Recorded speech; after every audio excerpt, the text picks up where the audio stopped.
Hi there, I am Adam Kirbas, and you are listening to another episode of my podcast, Literary Analysis. We will continue today with our analysis of Macbeth. But before we continue, we have been talking about in the last episode a lot about themes, as well as that I said previously that if you're a writer, and this podcast is partially supposed to be for writers as well as for people who want to analyze Shakespeare and so on and so forth. However, but we said that if as a writer you have to some sort of look differently on a text. So in order to become better, in order to improve yourself and your writing. And it appears to be that so far we have only talked about themes. It all seems like a normal analysis, a normal literally transgression and so on. But I think, and especially those who have written plays, screenplays and themes and books, whatever, themes can really make your life easier. If you some sort of structure your themes, not only your play according to some themes, because either way you have to have a theme for your play. So what is it about, or what is the general mood about it? Is this a tragedy? Is it a comedy? Is this whatever it is? You have to have some sort of an idea of it. But as well as what do your protagonist represent? You have this in Macbeth, you have with King Duncan, the perennial child, which becomes more clearer in King Lear, or you have some sort of with Macbeth, this honorable man who is corrupted by his dark desires, by power, and then some sort of becomes a tyrant. You have Malcolm, this virgin who supposed to be the heir of the throne, but appears to be a coward who does not and is not willing to fight for his father or against his murderer. He's a virgin, but yet he has some deep desires. He has, even himself admits that he's voluptuous and so on and so forth. And as well as you have Macduff, this coward who's supposed to protect the king and so on and so forth. You have here, later on we will, or this will become more and more clear. If you write something, it is always easier to know, as well as to theme or structure your play, your book according to themes. There you have to ask yourself, what is it about, or what should my protagonists represent, and you can do this from chapter to chapter, or in general you have in Macbeth a lot of moral issues, moral values, like should I go against the king, should I some sort of disturb peace just for my own gain, just or should I justify every violence just for my own personal gain and so forth. So you have a lot of moral questions. And if you write a play, a book or whatever, it is actually really good. Bring in those moral questions, because this gets your audience hooked. And this is what you really see in Macbeth. So they do not immediately some sort of go ahead and kill, or the Macbeth and his wife, they do not go at once and kill King Duncan. No, they ruminate about this. This is some sort of the tension where this looming question: should I or shouldn't I? Shouldn't I? To be or not to be? You have this already, and this is pretty much good in that sense, because it keeps the audience hooked, and we will talk about later to structure scenes and so on. But however, this moral question, this is, if you want some sort of a cliffhanger, and it lingers on in the play. It is indeed the most crucial part in the play. Some sort of should he go for it in the beginning. Macbeth has a thirst for it. He wants to go for it, but then he some sort of shrinks back. He thinks about the consequences. He thinks about himself. Doesn't he have, or hasn't he gained enough already? He is the Thane of Glamis, and then he was named Fame of Cawdor. Isn't this enough? These new robes and so on and so on. So you have a lot of moral issues. And if you write anything, whatever it is, screenplays, novels, those moral issues, these really get people hooked, because these are things which we think about every day, not per se to get rid of your king or whatever, but if you some sort of read, or and we will later make an psychoanalytic psychoanalytic analysis of the play, which some sort of offers itself to us. However, you see with King Duncan, there are a lot of references that he would be some sort of a father figure, or what is good ambition, what is bad, and so on and so forth.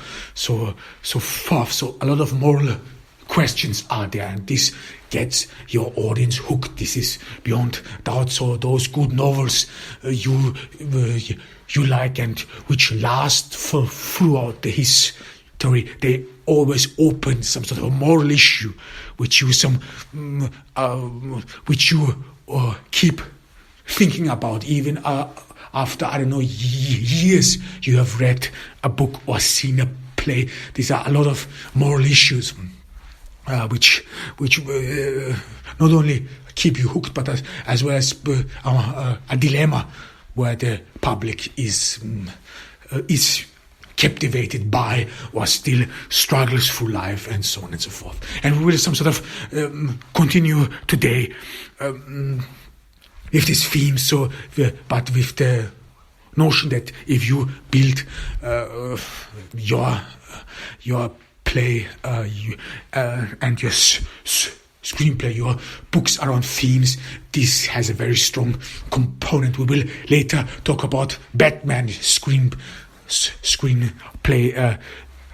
Batman Begins. This is, I think, by David Goya, one of the great screenplays you have. It is a great screenplay, and again, you have a lot of moral issues here. And Batman was indeed very successful. Those new franchises and so on and so forth. So you see those moral questions. They do not belong to the past. They are still important in our day, things like purpose and so on. However, today we will continue with the themes or which questions we always. It is easier later on if you write something that you always ask yourself, what should this be all about? The next scene, what should the scene be all about? What should my protagonist represent? What is not? What is a hero? What is an anti-hero? And so on. But you have in the next theme, or a big issue in Macbeth, is sacrifice. And if we want to some sort of pose a question, then it would mean, what are you ready to sacrifice for your success? This is what you have in Macbeth, especially when Macbeth tells his wife, Lady Macbeth, about the prophecy that he has received by those three witches, which was weird, in a way the evil spirits prophesied him something, and Banquo even warns him, you have to be very careful, because this is something you have to take with a big grain of salt. However, and this has then awakened a desire in Macbeth, and then he tells his wife, he transmits her a letter, and his wife then some sort of understands that Macbeth will probably never do it. He will always, or so mostly only ruminate about it, which you pretty much see then on. So there's always a back and forth, which again rises the tension. Will he do it? Will he not do it? This is a good thing which keeps the audience hooked. However, but then Lady Macbeth some sort of says no, she needs additional help, evil spirits and so on. And there she then says those very famous conjures lines while she conjures up evil spirit, like things like turn my milk into gall, unsex me, and so on and so forth. And this is, again, we should read it as a sacrifice, because Lady Macbeth seems to not have children, or she had a child, or never had a child, or it died in childbirth. We are not sure about this. Whatever it is, but you some sort of see that she sacrifices not only her womanhood, but the ability to bear children, and this is pretty much central in the play, with Banquo, whose descendants will be kings, and Macbeth later on, before killing her Banquo or deploying assassins to get rid of him, Macbeth pretty much ruminates about it.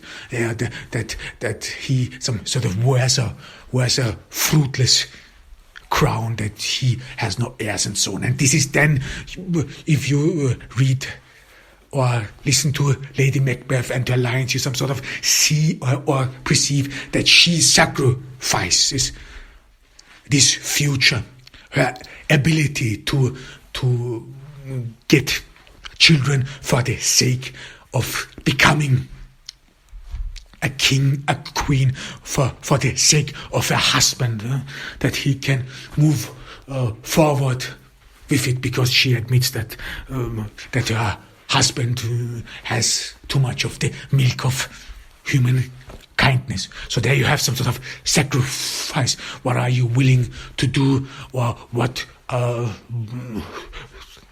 to be successful?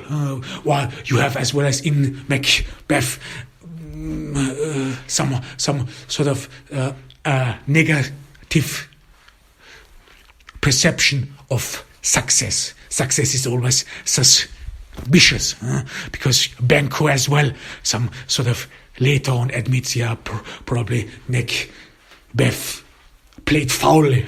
So after King Duncan is dead, immediately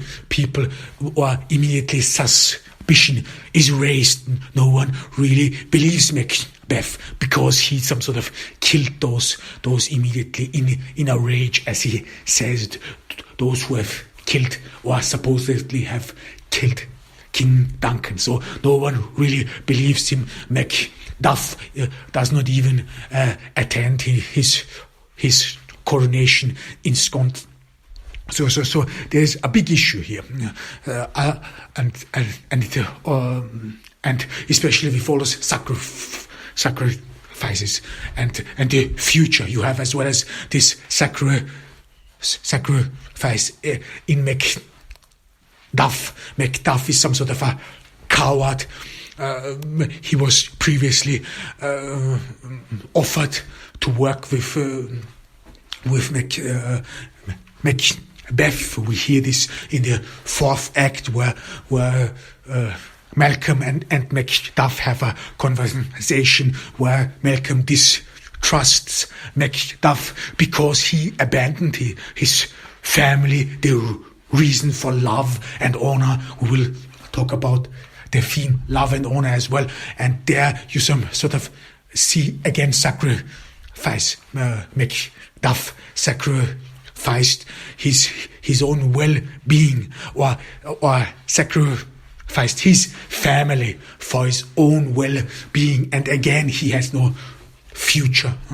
This is, again, you see this, like Macbeth, who sacrificed his future to if you want present mortal pleasures, as well as you have the same then with Macbeth, who sacrificed his family as well as his love, his honor, of just to save his own skin, just to save his own life. So sacrifice is a big issue. So what are you willing to sacrifice? And as well as every rise through the social ladder is always suspicious. You have to play foul in a way. We will talk about the dagger. The dagger, in a way, has two, or leaves open two sets of interpretations. The first one is the very famous psychoanalytic interpretation of this hovering dagger. We will talk about it as well. And the second one would be just that it is inevitable. You came so far, you cannot go back anymore. So the dagger pulls his way. The dagger some sort of says to him, there is no way back anymore. And you have some sort of an this is impolite when those three witches meet again in the it is in the third scene. When they meet again, right before they meet Macbeth, there one of the witches shows the others that she has a thumb of a pilot who tried to turn back, who tried to some sort of steer away from the abyss, who tried to save his skin, but he then couldn't, or we don't know what happens in the end, but some sort of, we get the notion that there is no way back anymore, and this is some sort of what the dagger could present as well. So you came so far.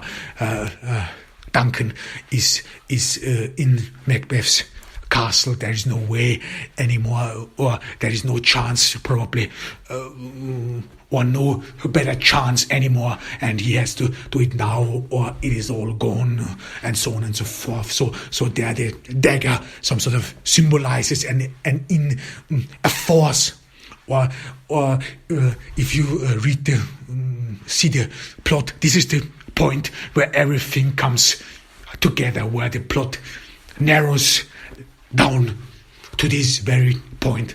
This is where he has Macbeth has before ruminated about this a lot. Or should I do it? Should I go for it? He thought about the consequences. Tried to somehow control them. In the end, he can't, and then this dagger pretty much draws him to King Duncan in his home, in his place,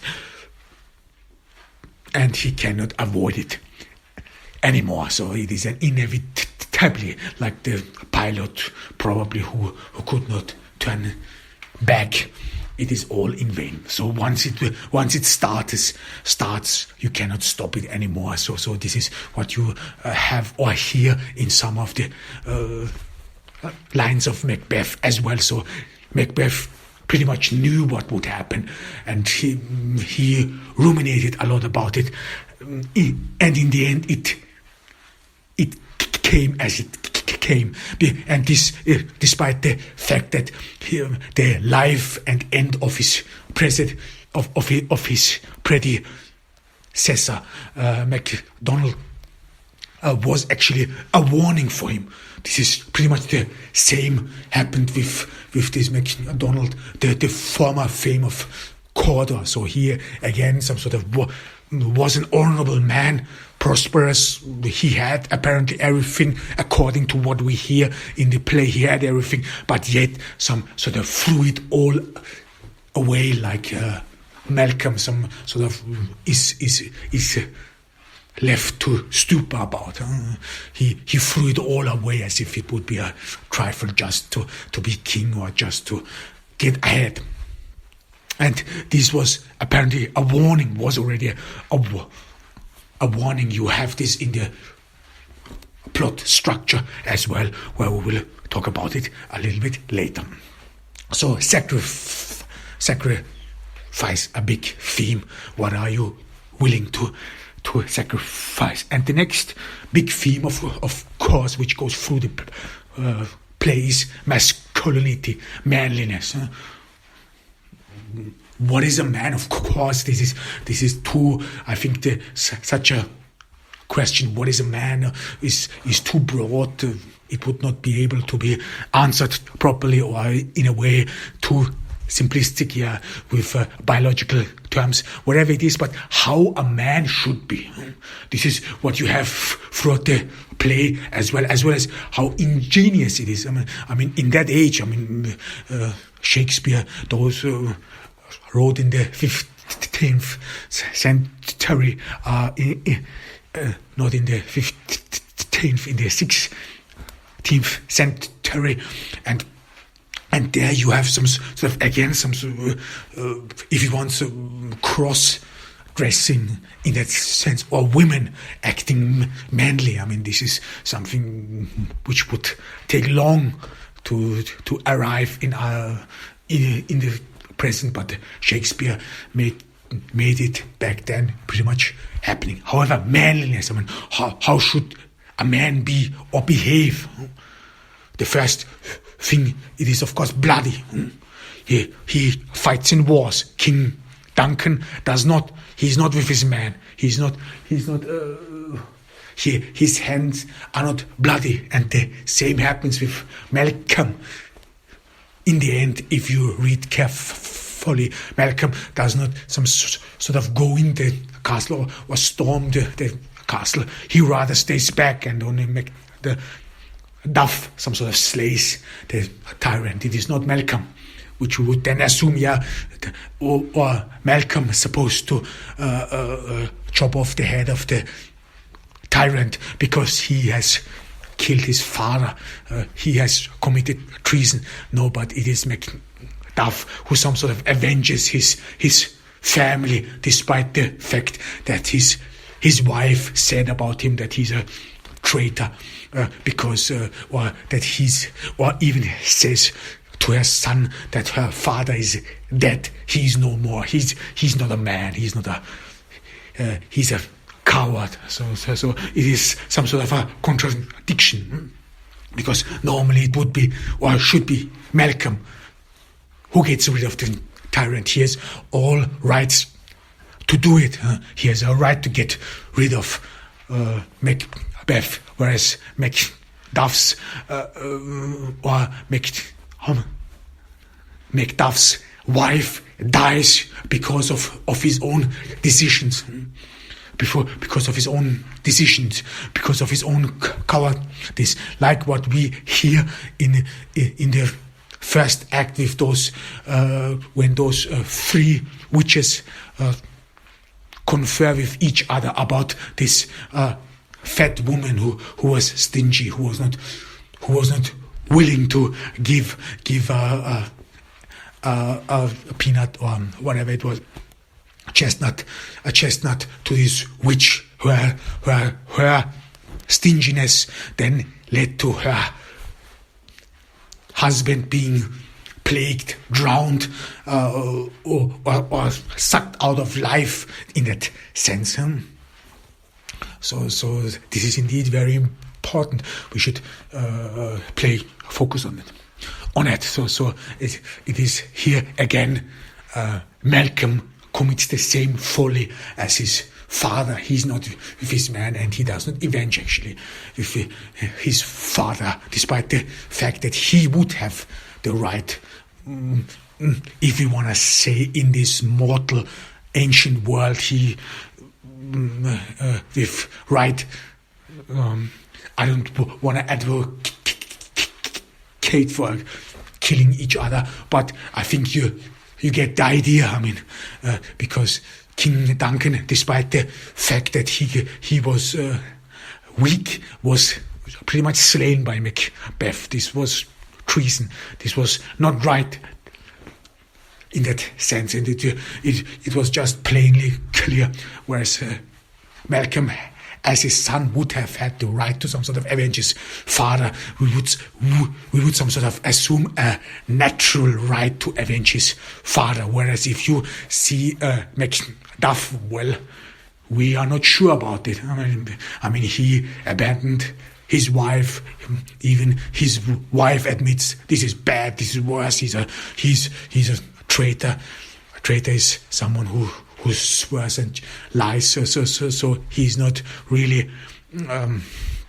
He's not really a decent man in that sense. So, and she even says to her son, "Your father is dead," and so on and so forth. So this is indeed a big issue, or we should draw our attention. However, in that sense, manliness, in order to come back to this very important theme, which really goes throughout the play, manliness is one of the key themes in the play, masculinity. What is how should you act as a man? And then of course you have this with Lady Macbeth, which is then some sort of questionable, whether if you're a man that you some sort of should by any means necessary pursue your own goal, even though if it means to get rid of your king or / your father, in that sense, move every obstacle out of the way. And as well as you hear this with Lady Macduff, you are some sort of drunk with desire. You want more from your life. You are not complacent.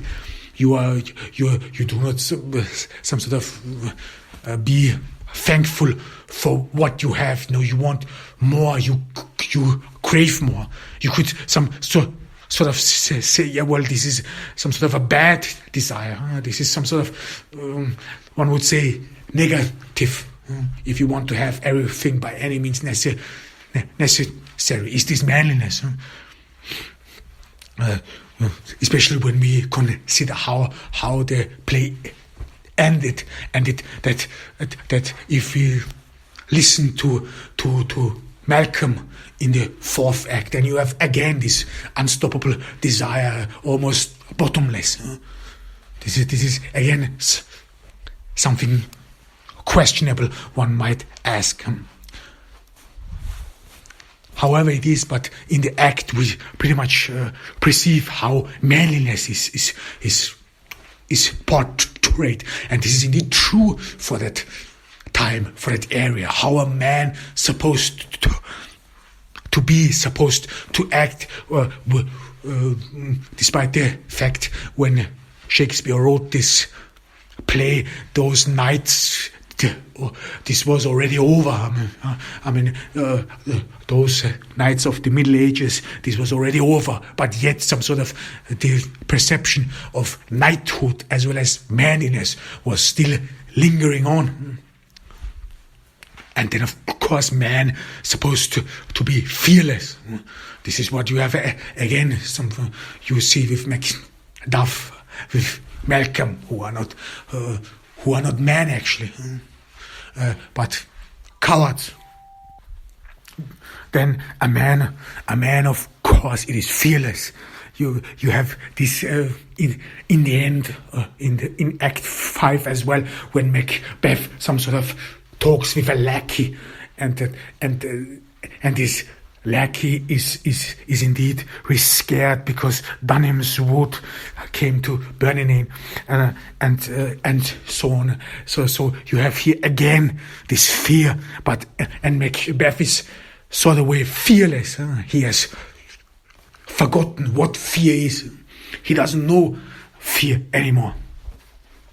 So man, they're fearless, they fight for it. But here again, you would say those who know a little bit of Aristotle, it is indeed, there are a lot of references as well. It is the right amount of fear, temperance. Should you fear nothing at all? Like in the end with Macbeth, who says, I have forgotten what fear is, or this over cowardly lackey, or if you want Macduff, who probably fled out of fear and left his family back. So temperance is the best word in accordance with Aristotle's ethics for that sense. So manliness, and as well as manliness, is some sort of cold-blooded, cold-hearted, without emotions. I mean, there's some pretty much vile statement of Lady Macbeth when Macbeth is not sure about, or some sort of calls it off. He doesn't want to kill King Duncan and wants enjoy what he has gained recently. To be satisfied, saturated, is a big issue. However, and then Lady Macbeth says some sort of hideous stuff, so that she would some sort of dash the brains out of a child who would have sucked on her tit. Some sort of so cold-blooded was she. And in the end, or not in the, but before the murder, or Lady Macbeth some sort of admits she would have killed King Duncan herself if it wouldn't have represented her father, if he wouldn't have looked like her father. There you have again some sort of the father figure, which King Duncan pretty much represents, as well as this child he is.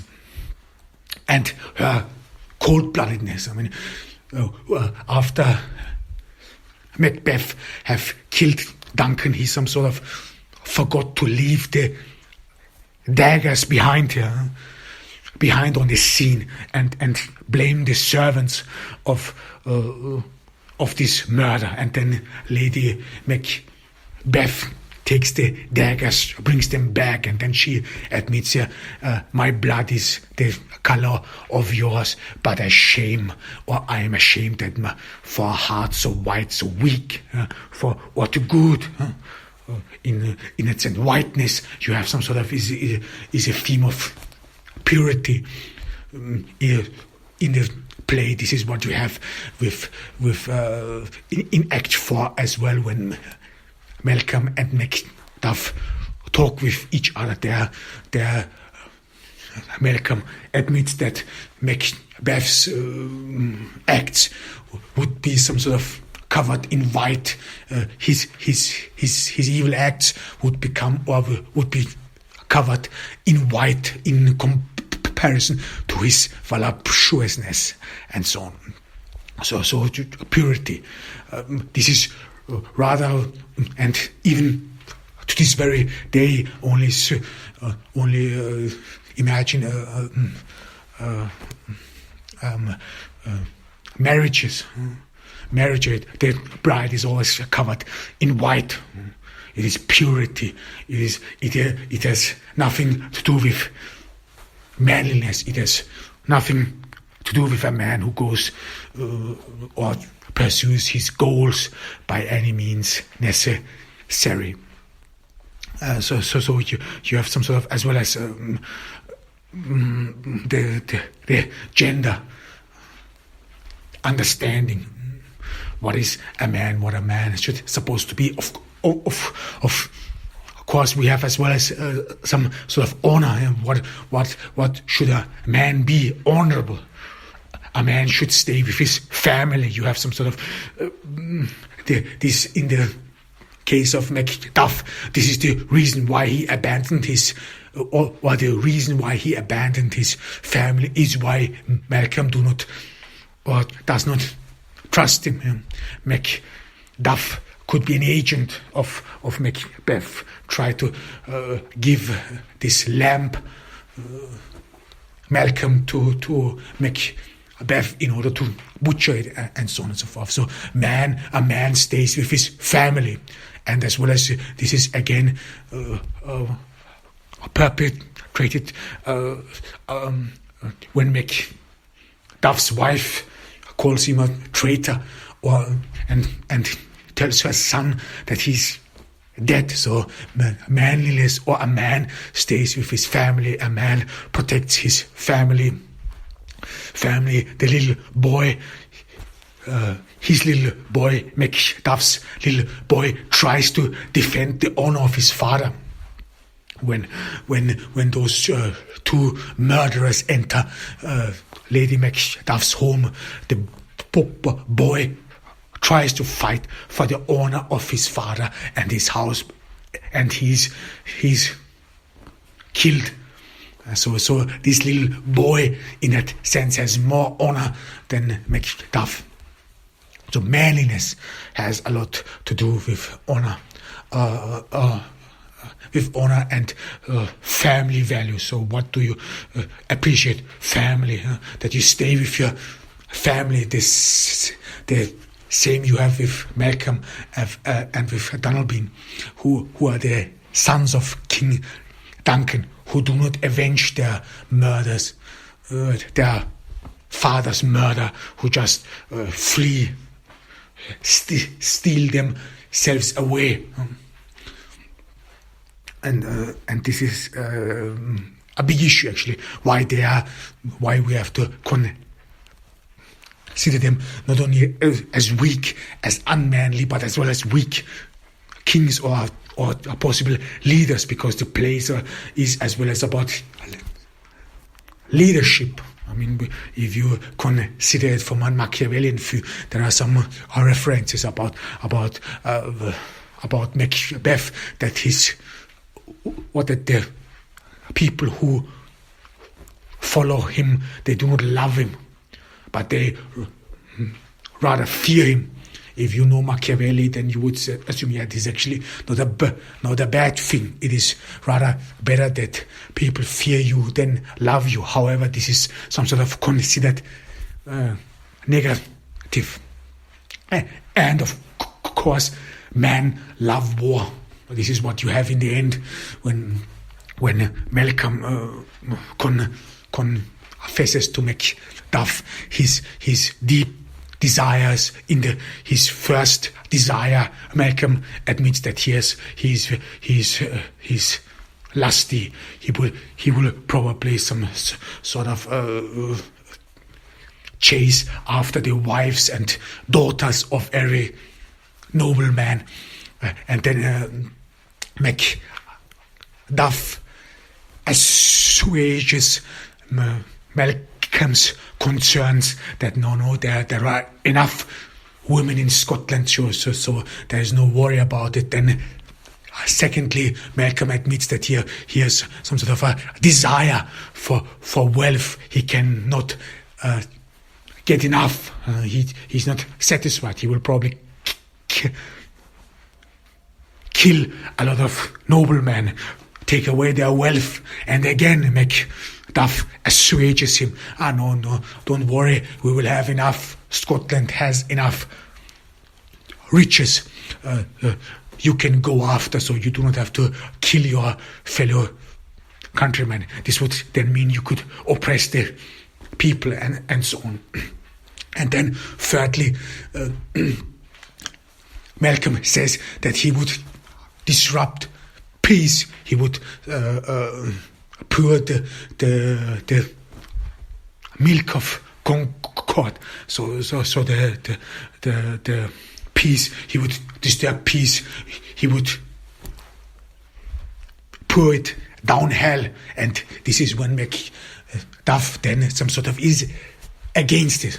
This is what Macduff then does not excuse anymore, because he wants the end of this war. He's not willing to fight. So Macduff and Malcolm fled to King Edward's court. They use King Edward's, who is being perceived as a saint. They get his soldiers who actually fight for him. So Macduff doesn't want to fight. He probably fled to England because he doesn't want to fight, and this is unmanly. This is not what mans do. Mans fight, they are bloody, their hands are bloody and so on. So you have again this contrast, or what a man is supposed to be. And with this King Edward, which is man to heal. I mean, when Malcolm some sort of describes the saintly King Edward, he then says, yeah, he's a saint, he heals people. And if you then compare this in contrast to the Scottish noblemen, yet they do not heal anyone, they rather kill anyone. They want to rob everyone of their livelihood, whereas this saintly King Edward some sort of bestows people's wealth. He helps people to get on their feet. He helps them to regain their health and so on. So this is a big contrast you have in this play. Leadership, what a leadership should be, as well as what a man does. You would again some sort of assume that manliness would not be with healing. You should not. A man does not heal. This is what a nurse does. This is what someone else does. But in that sense, especially in reference to King Edward, whom we do not need throughout the play, but rather people only talk about him, this saintly King of England, who instead of destroying his country, heals them, helps them. This is again some sort of he is a good king who does not go to war, or does not has to go to war because his people love him. This is a reference to King Duncan. His weakness in that sense is the reason for all these wars. Duncan's weakness, and you do not have this with King Edward, assumably, because he is so beloved, because he can heal, because he can mend fences, whatever it is. So manliness, a big issue, and as well as womanness. I mean, what is, or how should it be, or what is the right conduct for a woman? I mean, we talked about this as well. I mean, there is some negative perception of women with Lady Macbeth, with Hecate, and that women some sort of would be the sole reason for evil, for debauchery and so on. So because of Lady Macbeth, things started. Even Macbeth was prophesied. Even Macbeth was some sort of told a desirous future. It was rather Lady Macbeth who pushed him, who in the beginning is some sort of villain who forces her husband to go the length and the same you have with this short story told by the witch. So this fat, stingy wife, who her stinginess is the reason why her husband is plagued and so on. But again, you have with Lady Macduff, a woman who is actually indeed honorable. This is a woman who knows what honor is. This is a woman who calls out her husband's coward. This who calls him a traitor, someone who is not a man, and someone who is dead actually. So you have some sort of two forms of femininity, and I would assume that Lady Macduff has indeed a very positive perception of womanhood, and that women indeed know what honor is. However, we will talk about this the next week. This was Adem Kebas from Ordu in Turkey. I hope that you stay safe in this pandemic. Bye.